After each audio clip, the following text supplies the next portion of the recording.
Hello everyone, good morning. কেমন আছেন সবাই? আমি এখানে ঠিকঠাক আছি। Welcome back to my channel crazy shades Bangla. এই সাইডটা পেছন দিক, বৃষ্টিতে একদম চতুর্দিকে কাই পড়ে আছে, সব কাপড় চোপড় ভিজে আছে, জঘন্য অবস্থা। এখন একটু একটু রোদ উঠেছে, এই যে। তবে কতক্ষণ থাকবে জানা নেই। এই যে গোবরের সার আনিয়েছিলাম, এগুলোকে এরকম ইট দিয়ে একটু প্রোটেক্ট করা হয়েছে, যেন খুব বৃষ্টি হলে ধুয়ে নিচে চলে না যায়। পুদিনাগুলোর অবস্থা খুব খারাপ। এদিকে ওপরে যা ছিল সেগুলোকে ছিঁড়ে ফেলে দিয়েছি, এই নতুন নতুন পাতা বেরোচ্ছে। পুদিনা অবশ্য সহজে হয়ে যায়। আর এই যে লাউ গাছের বিচি ফেলেছিলাম, এখানে একটা তো মোটামুটি ঠিক হচ্ছে, কিন্তু আরও একটা, এই যে এটা একটু কমজোর। বিচি তো 4-5টা ফেলেছিলাম, কিন্তু বেরোলো না। আর বাকি বিচিগুলো কোথায় রেখেছি? এক প্যাকেট কিনেছিলাম, জানেন তো, আপনাদেরকে তো দেখিয়েছিলাম যখন কিনেছিলাম, কিন্তু এখন বিচির প্যাকেটটাই খুঁজে পাচ্ছি না। আর এই লেবু গাছটা থেকে পোকা সরাতে সরাতে আমি টায়ার্ড হয়ে গেলাম। এই যে দেখুন, আবার খাচ্ছে। কতবার ট্রিম করেছি, কিন্তু আবার পোকা এসেই যাচ্ছে। কি করা যায় বলুন তো? এই যে দেখুন,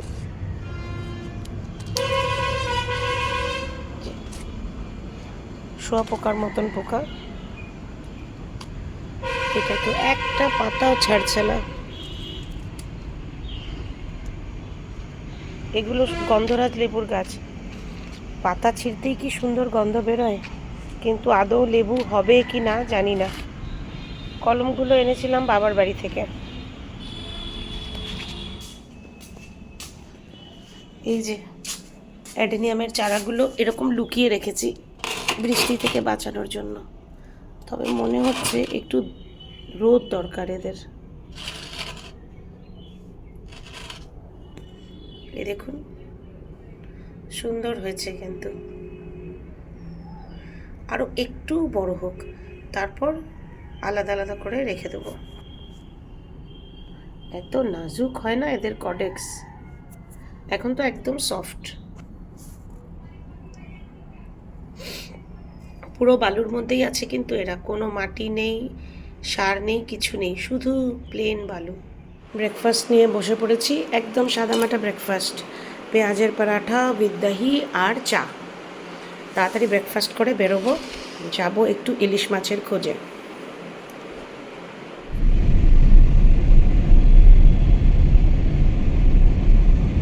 ব্রেকফাস্টের পর একদম টাইম ওয়েস্ট করিনি, বেরিয়ে পড়েছি।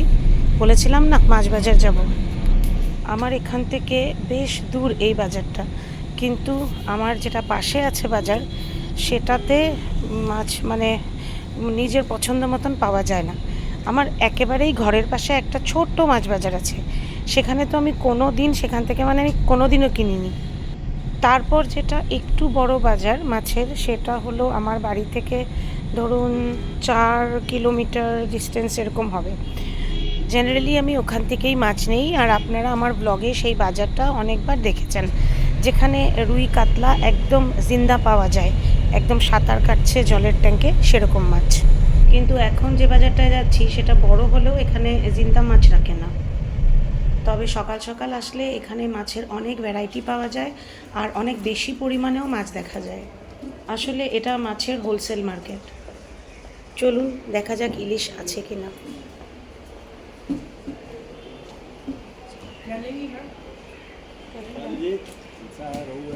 तिलछा कैसा है दिखाओ। कैसा लेना चाहिए? ये कैसे दे रहे हैं? 2200 या 2000? पैकेट वाला नहीं चाहिए, ये वाला। ये एक ही पीस है? नहीं और सोनू इतना महंगा क्यों भैया? ओरिजिनल बांग्लादेश। बांग्लादेश के बहाने से महंगा है। সোশ্যাল মিডিয়ায় দেখতে পাচ্ছি ইলিশ সব জায়গায় দাম এখন। এখানে প্যাকেটের ইলিশটা বলছে 2000 টাকা কেজি, আর এই বাইরে যেটা আছে কাঁচা ইলিশ, সেটা 2200 টাকা কেজি। অনেক দাম। এত দাম দিয়ে আমি আগে কিন্তু কিনিনি। গত বছর কিনেছি এই 1700-1800 হবে। লাস্ট টাইমও আমি নিয়ে গেছিলাম একবার, এই বছরই মানে কয়েকদিন আগে, তখনও 1800 টাকা দিয়েছিলাম। दिखाओ दीदी दिखाओ। थोड़ा सही करिए, मुझे बड़ा चाहिए एक पीस। हाँ आप ले जाइए, वो लेना वो ले लीजिए, ये लेना ये ले लीजिए। पैकेट वाला तो चाहिए ही हाँ नहीं। वो एकदम बिना पैकेट का ओरिजिनल माल। ये मैक्सिमम साइज यही है, जी सबसे बड़ा साइज ये कि इससे भी बड़ा है? दिखा दो, चारों पीस बाहर निकाल। अच्छा, चार पीस है। अच्छा, देखिए आपको जो पसंद हो। ये दोनों थोड़े से बड़े हैं ना।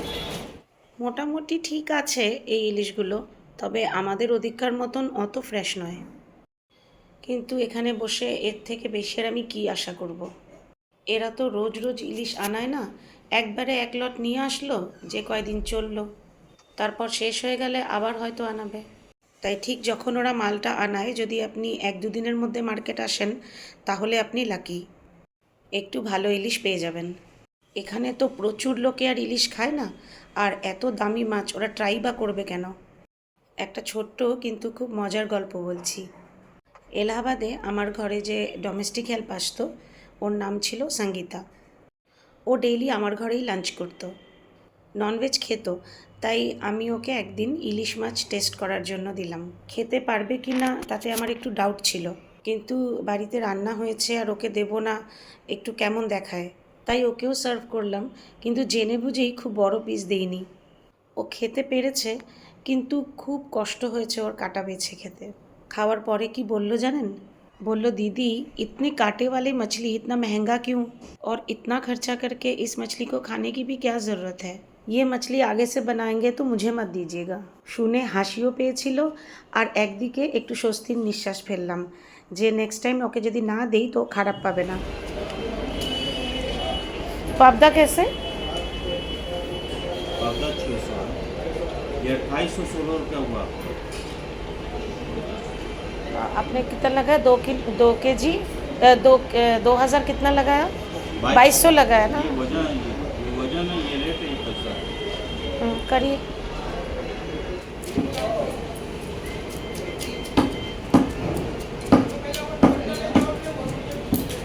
अभी तक सही से आ नहीं रहा है ना यहाँ पे। अरे तो 1-2 लोग को देना रहा था, इसलिए 20-21 केजी मंगवाए थे। नहीं, वैसे जैसे इस समय तो ढेर आता है। हाँ तो अब आमदनी हो जाएगा तो चला आएगा। দাম বেশি হোক বা একদম 1 নম্বর ইলিশ নাই পাওয়া যায়, একদম ইলিশ না খেয়ে কীভাবে থাকা যাবে বলুন?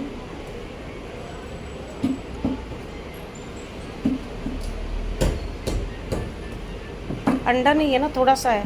हल्का फुल्का हो। हाँ, उसके साथ ही काटिए, ज़्यादा मोटा तो नहीं कर रहे पीस? नहीं ये आगे का है ना। আচ্ছা,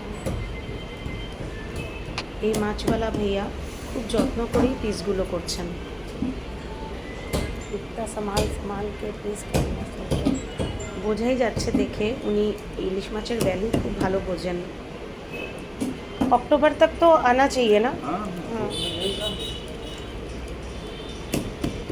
सदा नीचे रहा। খুব ভ্যালুয়েবল জিনিস নিয়ে এবার বাড়ির দিকে চললাম, খুব যত্ন করে রেখেছি গাড়িতে। অন্যদের কথা আর কি বলবো, ইলিশ মাছকে যে এত ইম্পর্টেন্স দেই এই দেখে আমার ছেলেরাই কখনো কখনো আমাদেরকে দেখে হাসে। এই হলো ইলিশ। আচ্ছা, মাথাটা আলাদা দিয়েছে। ইলিশটা ছিল 1 কেজি 280 গ্রাম, এর থেকে বড় এখানে ছিল না, এটাই সবচেয়ে বড় ছিল। এখানে তো তেমন ভালো পাওয়া যায় না, এটারই দাম 2200 টাকা কেজি। বাপরে, অনেক দিন পর আমি পিঠ পেট আলাদা করে কাটিয়ে আনলাম, আদারওয়াইজ আমি গোল গোল পিসই রাখি সব। একটু কঞ্জুসি করেছি, কঞ্জুসি মানে ঠিক কঞ্জুসি না, কি বলবো, অনেক দাম দিয়ে এনেছি তো, তাই পিসেস একটু বেশি বানিয়েছি। এই যে, অবশ্য আমরা দুজনই খাওয়ার মানুষ, আর পাতুরি বানালে ছেলেটাকে একটু জোর করে খাওয়ানো যায়। এই তো এটাকে আজকে শস্য দিয়ে বানাবো, শস্য বাটা দিয়ে ইলিশ। তাড়াতাড়ি রান্নার পর চুকিয়ে বেরিয়েছি ছেলেকে স্কুল থেকে নিয়ে যাওয়ার জন্যে। এত উমাস হচ্ছিল কালকে থেকে, মনেই হচ্ছিল বৃষ্টি হবে, তেজ বৃষ্টি।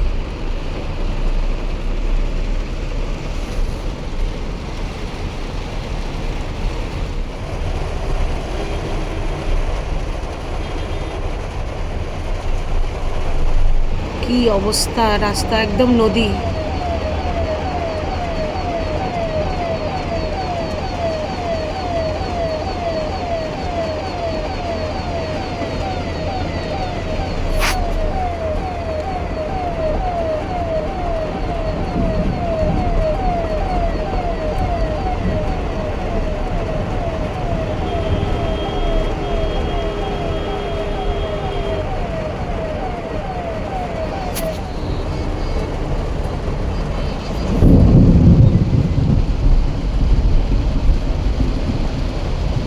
দেখছিস রাস্তা? ঘরে পৌঁছে গেছি আর এইরকম জোরে বৃষ্টি হচ্ছে আর খুব বিদ্যুৎ চমকাচ্ছে। এসেই সব প্লাগ পয়েন্ট থেকে, মানে সকেট থেকে প্লাগগুলো খুলে রাখলাম, কারণ লাস্ট টাইম যখন এরকম হয়েছিল আমার এসি স্টেবিলাইজার উড়ে গেছিল। সব কিছু মোটামুটি হয়ে গেছে, শুধু বেগুন ভাজাটা করা বাকি ছিল।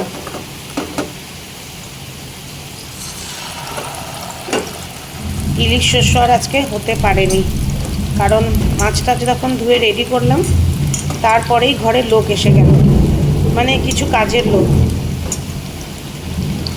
ফোন করেছিলাম, এই প্লাম্বার কাজ দেখাতেই টাইম চলে গেল। তো ইলিশ মাছ ভাজা করে নিয়েছি, শস্য দিয়ে নাহলে কালকেই করব।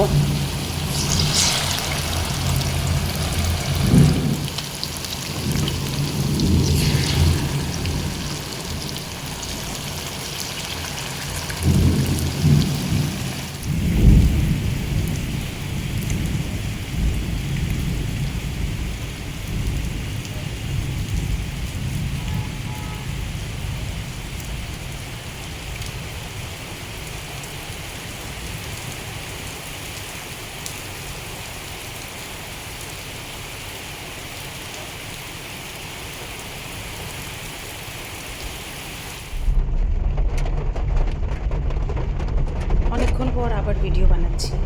এখন বাজে বিকেল 6টা। বৃষ্টি এখনও থামেনি আর চারিদিকে ট্রাফিক জ্যাম। একটু হেজিটেট করছিলাম যে বেরোবো কি না, কিন্তু কাজটা দরকারি ছিল। দরকারি মানে আমার কেক ইনগ্রিডিয়েন্টস আনার কথা আছে, ক্রাশ আনতে হবে, তাই বেরিয়েছি।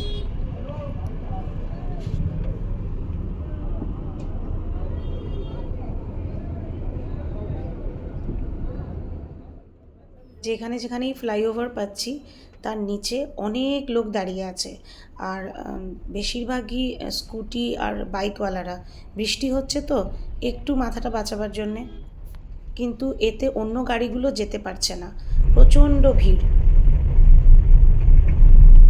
সেদিন ভুল করে এই ক্রাশটা নিয়ে এসেছিলাম, পাইনঅ্যাপেল। আমার আনার দরকার ছিল ম্যাঙ্গো। আমের সিজন তো প্রায় শেষ হতেই চলেছে, তাই অনেকেই আজকাল ম্যাঙ্গো কেকের ফরমাইশ করছে। সেদিন আমি অন্যান্য জিনিস অনেক কিছু নিয়েছিলাম দোকানটা থেকে, ভুল করে ম্যাঙ্গো ক্রাশের বদলে পাইনঅ্যাপেল ক্রাশ নিয়ে এসেছি। কিন্তু অর্ধেক রাস্তা যেতে না যেতেই প্রচণ্ড জ্যামের মধ্যে ফাঁসলাম। অনেক দেরি হয়ে গিয়েছিল, তাই আর রিস্ক নিলাম না, ফিরে আসলাম। কেক শপে তো আর যাওয়া হলো না, এত ভিড় যে মনে হলো দেরি হয়ে যাবে। অর্ধেক রাস্তা থেকে আবার ব্যাক করলাম, আর ফিরে এসে এই সবজি বাজার করে নিলাম। আজ অনেক সবজি কিনেছি, কারণ পরশুদিন আমার শাশুড়ি মার বাৎসরিক, তো কিছু লোকজন খাবে নিরামিষ, খিচুড়ি, সবজি, এসব, পায়েস, চাটনি। তার জন্য সবজি এনে এই ধুয়ে টুয়ে রেখে দিয়েছি। তারপর একটু জলটা শুকিয়ে গেলে ফ্রিজে তুলে রাখবো। খিচুড়ির জন্য মুগ ডাল এখানে শুকনো কড়াইতে একটু ভেজে রেখেছি। এখানে 2 কিলো মতন আছে, কিন্তু এইটুকু পুরো হবে না, এইটুকুতে মানে পুরো হবে না। আমাকে আরও কিছু এরকম ভেজে রাখতে হবে। ঘরে রাখা আছে, কালকে করে নেব। আজকের ব্লগ আমি এখানেই শেষ করব। যদি এই ব্লগে আপনার কিছু ভালো লেগে থাকে তাহলে লাইক কমেন্ট শেয়ার করে দেবেন। আর যদি আজ এই চ্যানেল আপনি প্রথমবার দেখছেন আর আমার সাথে গল্প করে আপনার ভালো লেগেছে তাহলে তাড়াতাড়ি চ্যানেলকে সাবস্ক্রাইব করে বেল আইকনটা প্রেস করে দিন। সবাই ভালো থাকবেন, সুস্থ থাকবেন। দেখা হচ্ছে নেক্সট ব্লগে। Bye bye, good night.